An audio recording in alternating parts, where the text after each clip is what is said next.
Hello friends, स्वागत है आप सभी का आपके अपने यूट्यूब चैनल सफलता स्टडी में। देखिए फ्रेंड्स, यहाँ पर आपको एसएससी, सीएचएसएल टायर 2 और एमटीएस टायर 2 डिस्क्रिप्टिव एग्ज़ाम की प्रिपरेशन कराई जा रही है। देखिए, ये आज हमारी क्लास नंबर 11 है। इससे पहले 10 क्लासेज आ चुकी हैं।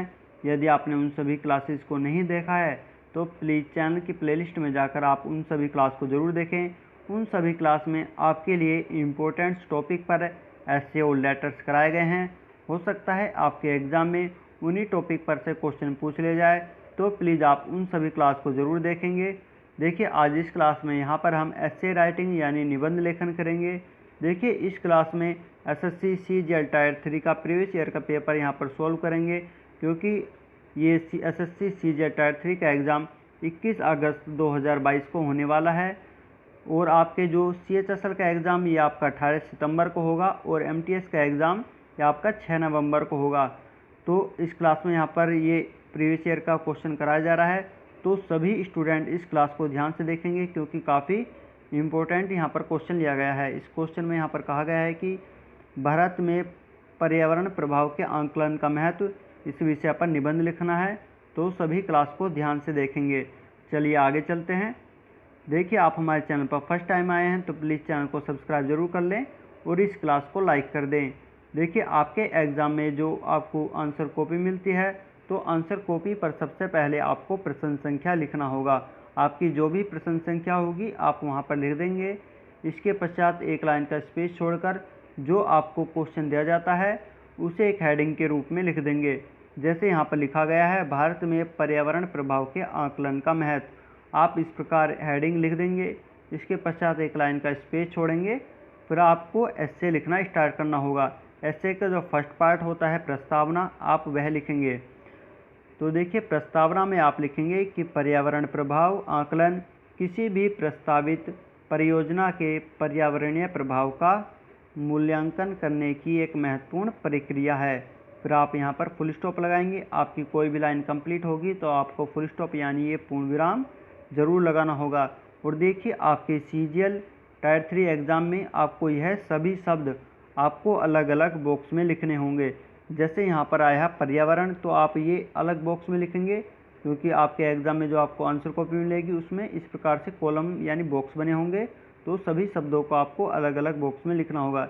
यह पर्यावरण आपको बॉक्स में लिखना है और प्रभाव को आपको उसी के बराबर वाले बॉक्स में लिखना है। आपको बॉक्स का स्पेस नहीं छोड़ना है। आप इसी प्रकार सभी शब्दों को बॉक्स में लिखेंगे। जैसे यहाँ पर प्रक्रिया है आया, तो है शब्द आया है, इसके साथ में पूर्ण विराम यानी फुल स्टॉप है, तो ये है आप जिस बॉक्स में लिखेंगे उसी के साथ आप ये पूर्ण विराम लगा देंगे। तो आपको ये कार्य करना है और इस प्रकार लिखेंगे। और आगे आप लिखेंगे कि इस प्रक्रिया में परियोजना जैसे कि खान, सिंचाई बांध, कोमा भी लगाते चलेंगे। आगे लिखेंगे औद्योगिक इकाई या अपशिष्ट उपचार संयंत्र के प्रभाव का वैज्ञानिक रूप से मूल्यांकन किया जाता है।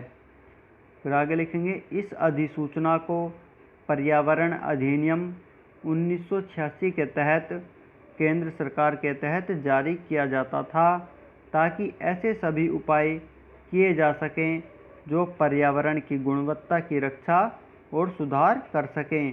फिर आप फुल स्टॉप लगा देंगे। यहाँ पर ये एस्से का आपका फर्स्ट पार्ट यानी प्रस्तावना कंप्लीट हो जाता है।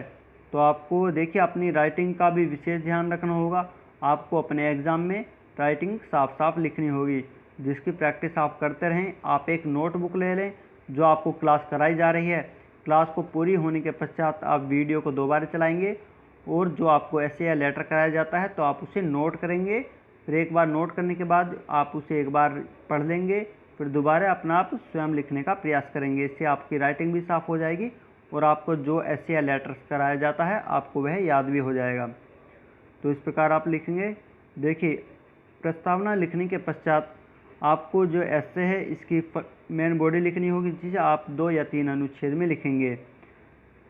तो यहाँ से आप जो पैराग्राफ चेंज करेंगे, आपको पैराग्राफ चेंज करना होगा प्रस्तावना लिखने के पश्चात। तो आपको नेक्स्ट लाइन में आगे जो आपको सीजीएल वाले स्टूडेंट हैं उन्हें फर्स्ट बॉक्स ये खाली छोड़ना होगा। जो नेक्स्ट लाइन का फर्स्ट बॉक्स बना होगा इसे आप खाली छोड़ेंगे। ये आपका पैराग्राफ चेंज करने के लिए है।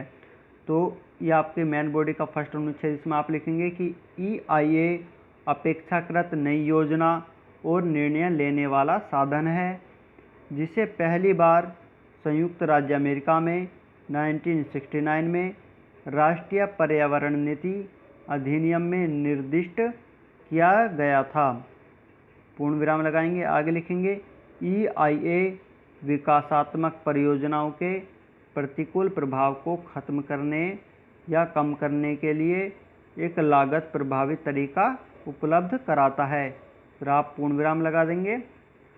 देखिए, आप हमारे टेलीग्राम ग्रुप को ज्वाइन कर सकते हैं, डिस्क्रिप्टिव पेपर बाय सफलता स्टडी, जिसका लिंक आपको इसी क्लास के डिस्क्रिप्शन में दिया गया है। वहाँ पर काफ़ी स्टूडेंट्स जुड़े हुए हैं जो आपको लेटर या ऐसे कराए जाते हैं। तो आप एक पेपर पर लिख के, नोटबुक पर लिखकर जो आप स्वयं लिखेंगे उसे फिर वहाँ पर पोस्ट करेंगे। वहाँ पर काफ़ी स्टूडेंट जुड़े हैं और सभी एक दूसरे की कॉपी चेक करते हैं। यदि आपकी कोई गलती है तो वहाँ पर आपको मालूम चल जाएगी। तो आप उस ग्रुप को ज़रूर ज्वाइन कर लें, वो आपके फ़ायदे के लिए है। तो चलिए अब आगे चलेंगे। देखिए, मेन बॉडी का जो फर्स्ट अनुच्छेद लिखने के पश्चात आपको सेकंड अनुच्छेद लिखना होगा। तो इसके लिए आप पैराग्राफ चेंज करेंगे। तो आपको नेक्स्ट लाइन में जो फर्स्ट बॉक्स आएगा, सीजीएल वाले स्टूडेंट वो फर्स्ट बॉक्स वहाँ पर खाली छोड़ेंगे और बाकी एमटीएस वाले स्टूडेंट आगे केवल एक आगे थोड़ा सा ही स्पेस छोड़ेंगे, क्योंकि आपकी लाइनिंग की कॉपी होगी, केवल लाइन बनी होंगी। तो आपको आगे थोड़ा सा स्पेस छोड़कर आगे लिखेंगे इसमें कि यह विकास योजना में न्यूनीकरण जैसी रणनीतियों को अपनाने के लिए भी प्रोत्साहित करता है। तो लिखेंगे EIA यह भी सुनिश्चित करता है कि किसी भी मामले में विकासात्मक योजना पर्यावरण को नुकसान ना पहुंचाए।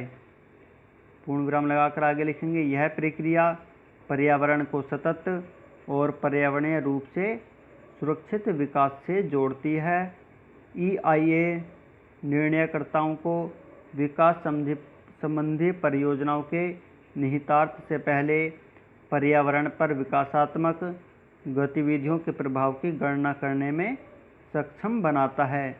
फिर फुल स्टॉप लगा देंगे। यहाँ पर आपका नेक्स्ट अनुच्छेद कंप्लीट हो जाता है। देखिए, आप जो ऐसे लिख रहे हैं तो ये आपको शब्द सीमा के अंदर ही लिखना होगा, क्योंकि जो आपके ऐसे की शब्द सीमा है वह 250 शब्द है। तो आपको 250 शब्दों में ही ऐसे लिखना होगा।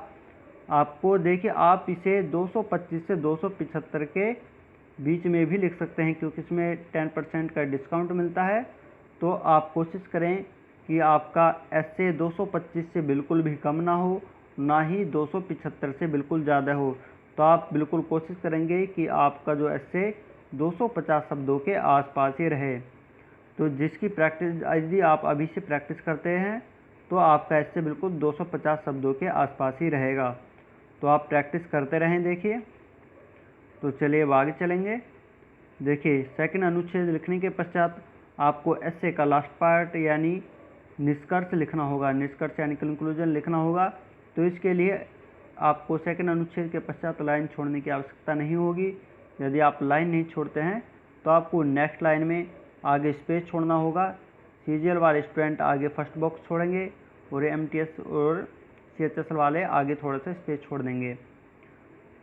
तो देखिए, इसमें आगे आप लिखेंगे कि पर्यावरणीय प्रभाव मूल्यांकन भी पर्यावरण की वर्तमान स्थिति को ध्यान में रखने और उद्योगों में चल रही परियोजनाओं के प्रभाव के बारे में विवरण प्राप्त करने का एक साधन है। पूर्ण विराम लगा देंगे। आगे लिखेंगे कुल मिलाकर यह आकलन सुनिश्चित करेगा कि प्रारंभिक अवस्था में पर्यावरण के लिए क्या संभावित खतरा है और ऐसे खतरों को रोकने के लिए क्या उपाय किए जा सकते हैं जो पर्यावरण को नुकसान से बचा सकता है। फिर यहाँ पर आप फुल स्टॉप लगा देंगे। तो ये आपका यहाँ पर ऐसे का लास्ट पार्ट निष्कर्ष कंप्लीट होता है। तो इसी प्रकार ये आपका ऐसे बिल्कुल कंप्लीट हो जाएगा। तो देखिए, यह क्लास आपको कराई गई है। आपको कोई डाउट या फिर आपको क्वेश्चन है तो प्लीज़ कमेंट में ज़रूर लिखें, और आपको क्लास कैसी लगी आप यह भी कमेंट में लिखकर ज़रूर बताएंगे।